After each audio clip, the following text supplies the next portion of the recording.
Hey everybody, welcome back to another edition of Weezy.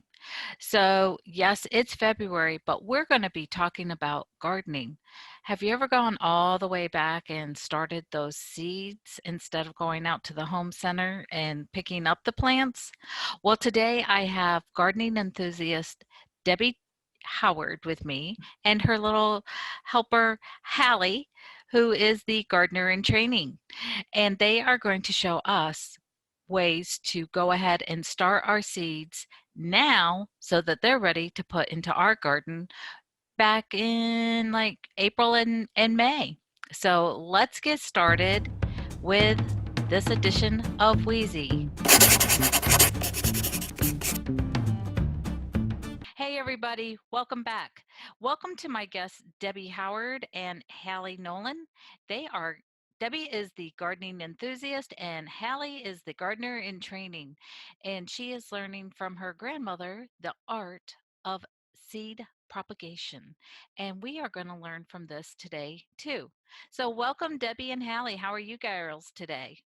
Good. We're very good. It's snowing outside and we're inside and all comfy cozy. Mm, well, it's rainy and drizzly here, so and it's cold. So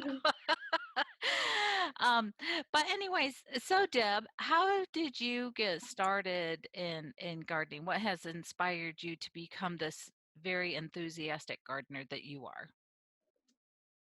About 10 years ago, I just kept hearing this voice inside me that people need to know how to grow their own food.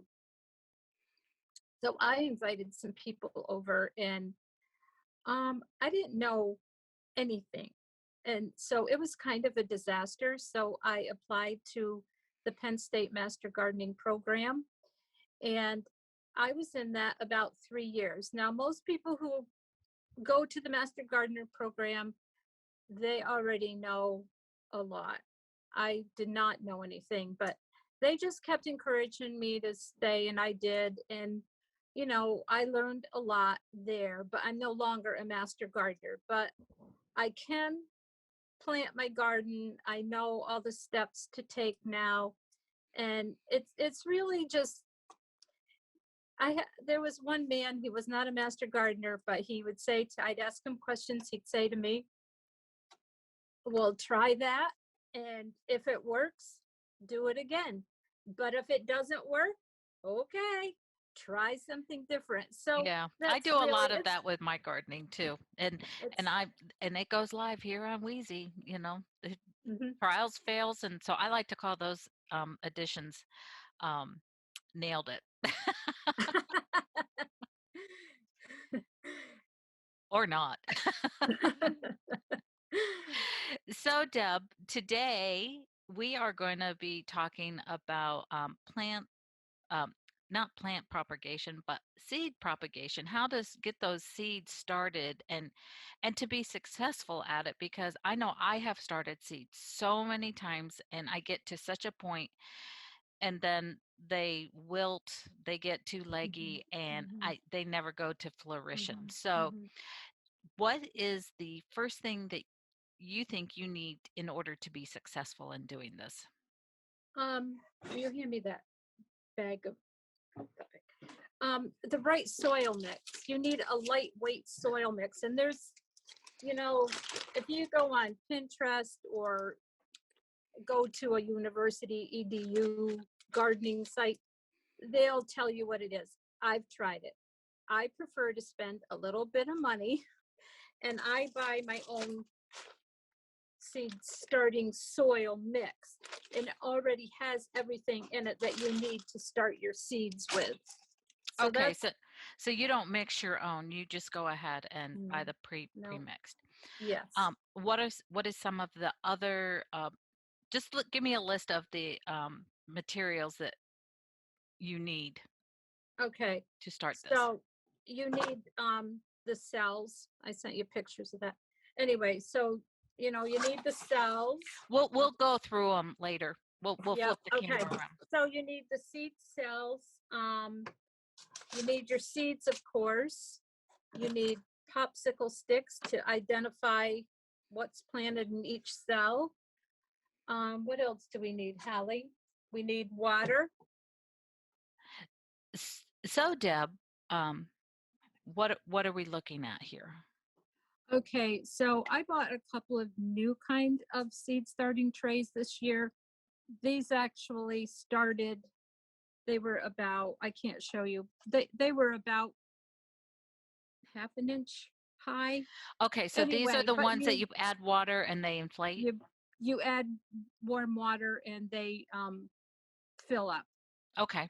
So we're doing an experiment um with these, and then so we're gonna plant seeds in this, and then the other thing I want to do, Louise, is we're gonna fill another tray with the soil that we have mixed already or ready. Okay. So we'll And do I this think first. I think I have some of those from last year. So I can put a picture up of the flat, just so you I know. think I sent all these to you, so you should have pictures Okay. of it. All Yep. right. Very good. Okay. All right. So go ahead, Hallie. Hallie and I are gonna. I use these skewers. Oh yeah, they were wooden skewers. So I, when I was in master gardening, I went to a local garden center, and I learned from them how to start seeds. I helped them get a lot of seeds started for their season. Mm-hmm. So, So can you like pick up the cell and yep, so that it's like in front of the camera yep, and then put the thing in there because your hand yep. gets in the way. There we go. All right. So we just do this, and you just poke. We're going to put 3 seeds in each cell today, Okay. because sometimes seeds won't germinate for Mm-hmm. whatever reason. So we do we do 3, and then and we don't have this opened yet. So we're going to need to talk about, like, this may sound silly, but I used to just rip the tops of the seed packet off, but you Mm-hmm. don't want to do that. You want to gently open it so you can reclose it. Okay, so go ahead and put that in front of the camera Yep. and Let's see. show us. Yep. We just want to gently open the Now, seed packet. why is that, Debbie?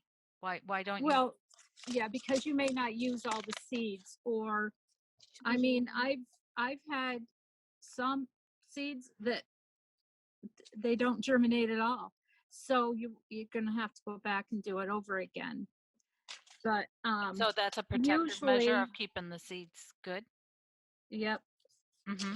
Okay. Now it depends on where you buy your seeds. Now these seeds are from 2019, and these may or may not germinate. But a way you can test if the seeds are going to germinate is put them on a damp paper towel and put them in a Ziploc bag and put them in a sunny window. Mm-hmm. And that will tell you, is a third of the seeds sprouted, or half, or 100%. So, if it's only a third of them that germinated, that you're going to have to plant more of these seeds. But these seeds have been kept in the basement where it's cool and dark. So we're going to see. But I have to, I'll tell you another story about seeds. But right now, because of COVID, my normal catalog where I order seeds from are only distributing to commercial growers. So Oh. yeah, I have it's a different year. Yeah, go ahead. Did you poke your hole in? So just hold that up so she can see it. What? Your cell, honey. Oh. Your cell. Hold it up in front of the camera. Yep. Yep. Go ahead Good. and pick it right up in your hand. Yep. This thingy. Yep. And then did you poke your 3 holes?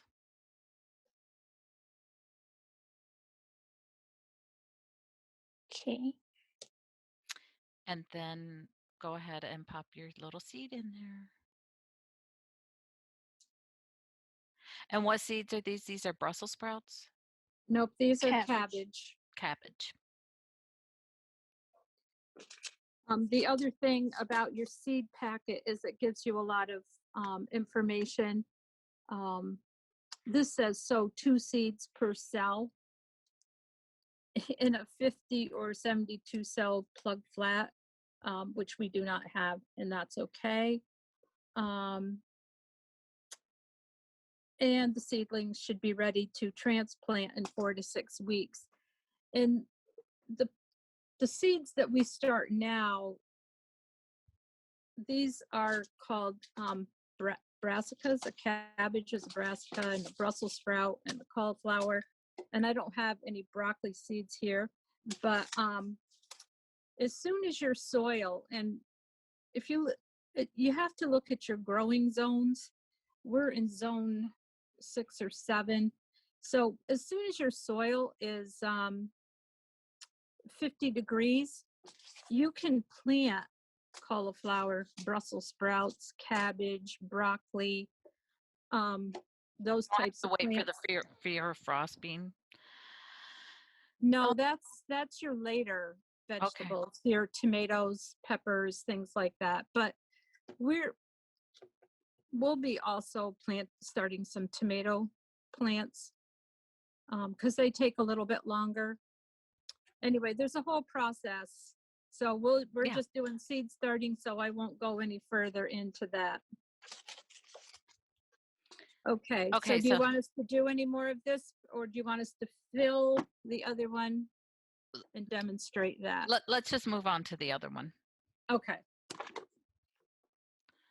That's the one thing people do with videos. They think they have to show everything, every move they make, and it's like, no, Yeah. no, you don't. Let's speed it up for camera purposes because people don't want to watch paint dry. Right. Okay, this is our container of soil, Okay, our move the soil mix. stop. Yep, Move the yep. camera back a little bit, and then Let me Haley, do if you can that. just kind of hold it like up over top to get, yeah, Okay. perfect. And then your Okay. grandma can do her Yeah. hands. All right. So Hallie filled this container with some of our seed starting soil, and then we dampen it. That's how they do it in the greenhouses. They dampen it some before they put it in the cell. So now we're gonna fill these little cells up. And do you buy anything special for the cells, or do you reuse what you've had from previous, or? You can reuse. The important thing is plants are just like human beings, and you don't want any bacteria from last year that could have been in those cells, or maybe there's some mold. So you always need to wash whatever you're going to reuse with a light solution of Clorox water, Okay. and that disinfects everything. These are brand new, so I didn't have to worry about that today. So we have our soil in there, and we're going to start some Brussels sprouts in this. So I'm going to open up my seed packet, and this is new seeds this year, and I had to order my seeds. This is a different company than I normally use, Pine Tree Garden Seeds. Mm-hmm. So completely new company this year. And we have the room in here, so I'm going to plant 4 seeds in each cell. And then when I'm ready to transplant, they'll each go in their own container. So did you have a question, Louise? Well, while you're planting the seeds, what's the difference between the seeds that you use and what we get at like the garden centers, like the big name, Yeah, I well-known use names seeds? I use a variety of everything. I Okay. So there is no real big difference. There's one seed. um I have a broccoli seed I love because you get such nice big heads of broccoli, and it really, once you take that main broccoli head off, you keep getting all these little offshoots. So, you can have like little nice pieces of broccoli. Okay. almost every day. So, it just depends on how much garden you're doing and what you're doing it for. Okay. So how many cells of the Brussels sprouts do you normally grow? Well, I didn't even grow any last year. My husband loves them, and my daughter and her husband grew some. They actually still have Brussels sprout stalks standing in their garden, and the Brussels sprouts will still be fine. Oh, wow. But they they make a lot of really good recipes that they just love, and the whole family will eat them. I'm just not a Brussels sprout eater. My husband loves them, and so I cook It's them for not my him. love either. I've tried many times. Nope. So, just for today's purposes, okay, so we have the popsicle sticks, and Hallie's already written cabbage on there, and she wrote the date that we did these seeds. Okay. Okay, we planted our seeds in here, and we've marked each one of them, and there's water down in the bottom tray. That'll keep it moist from the bottom when you have it on the heat mat, if you use a heat mat. And this is my spray bottle. You can use a mister, you use whatever you want, but this is cheap and easy. Just poke some holes in the top of a water bottle and just spray your seedlings, your seeds. And you don't want to get them too wet. That's Okay. So then you just put a top on it and you put it under your grow light. And this tray does not have a lid.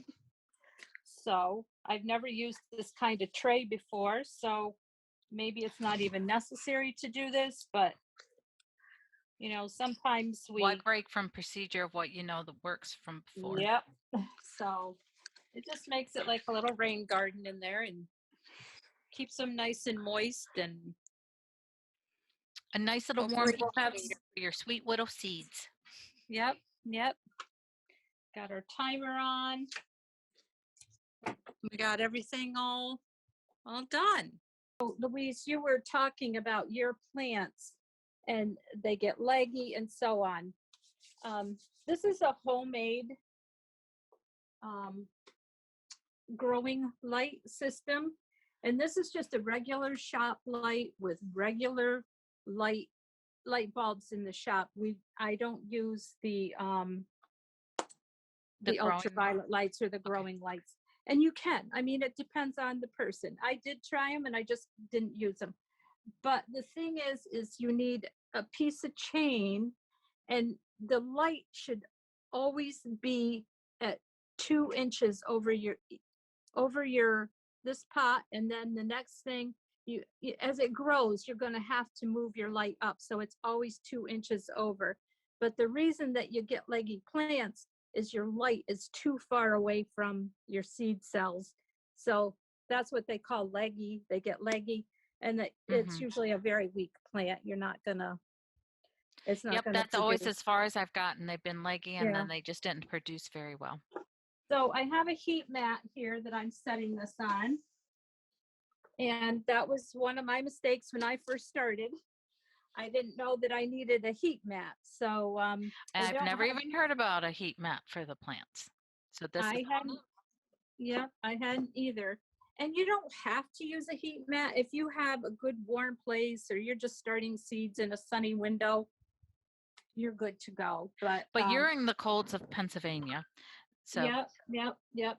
So um I don't have this plugged in yet, which I don't really need to today. And then so that's a so where little do you more. find the heat mat at, Debbie? I bought it through a catalog. Let me see. I brought my catalog down. This, can you show her that? This is Gardener Supply Company. There's another wonderful company called Johnny's.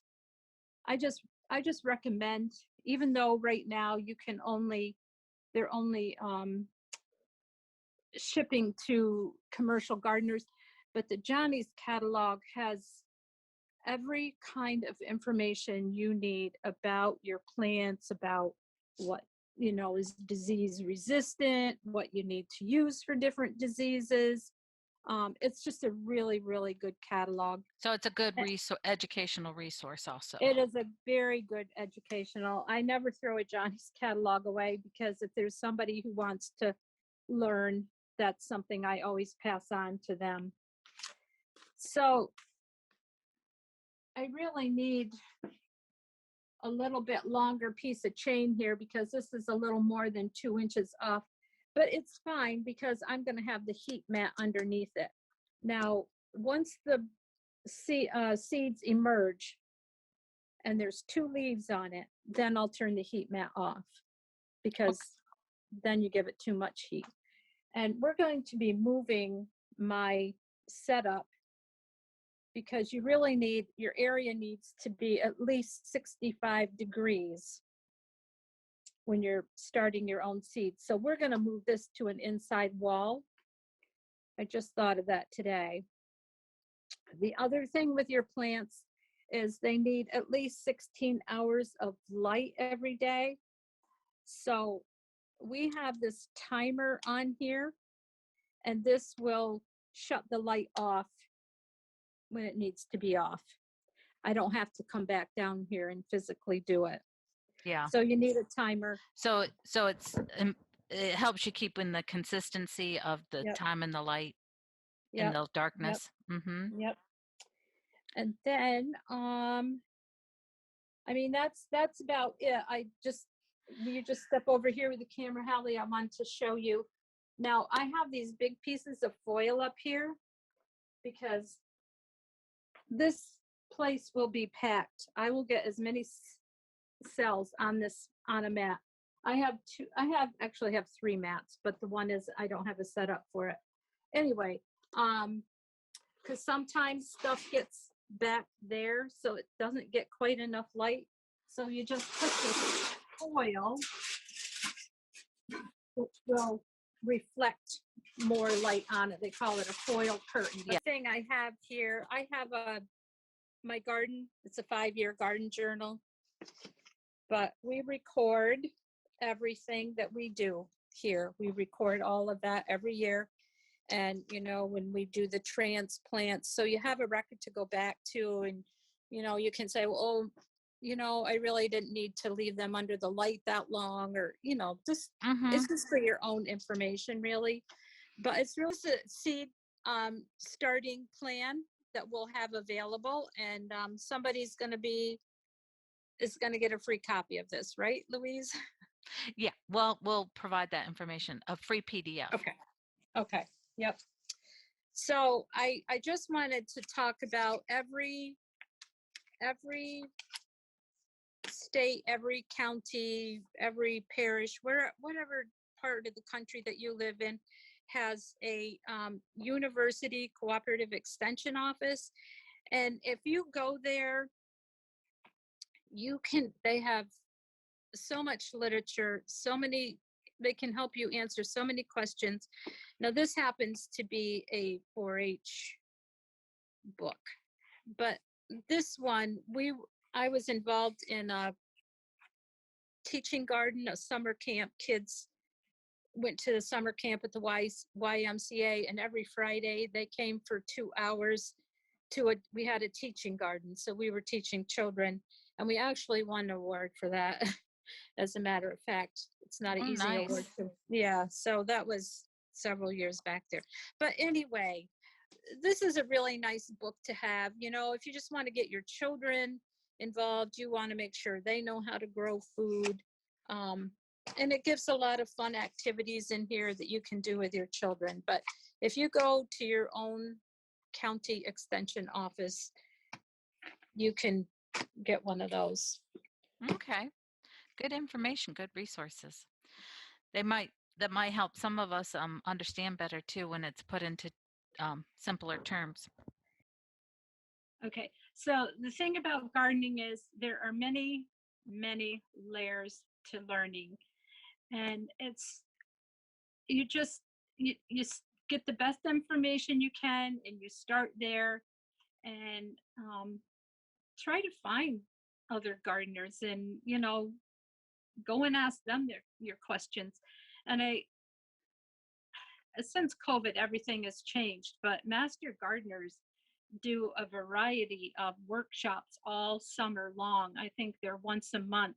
So if you check with your local master gardening group, you'll be able to get that information. But um, I don't think they've done it here. I don't think they did it this past year because of COVID, and that's really a shame. But there's lots of gardeners, and you can learn that way and learn by trial and error, and don't give up. You know, Mhm. one thing doesn't work, but you there's just a lot to learn. So I'm not going to say any more today because that'll just it. We're talking about We stuff. can go on and on and on. Because I love gardening too. Unfortunately, right now we're not in a place where we can really have a garden, but we study so that in our future we can. But so you start now, and we will come back and see Deb when it's transplant time, and we are going to be going through the gardening process this season, following Deb's garden because she has it. and So and her assistant Hallie. She's lucky she has assistants because it's a lot of work. It's a it is lot of work. not work. Yeah, mostly I do our main garden. They're her family, my daughter and husband, and her siblings. They have their own gardens, so they're needed there to help. But I'm always looking for a little help here and there. But I've tried to find ways that it's not so labor intensive and I don't have to do so much hand weeding. But I don't I don't want to put a lot of sprays and stuff on my when I'm growing produce because of the chemical content. So I do have to work a little bit harder um, if I want to do that. But I have found some ways to cover up the ground. All right. Well, we will come back another time, and we when it gets closer to garden season and we get them planted in there, we will come back for those tips because we're always looking for ways to work just a little bit easier and and more chemical free.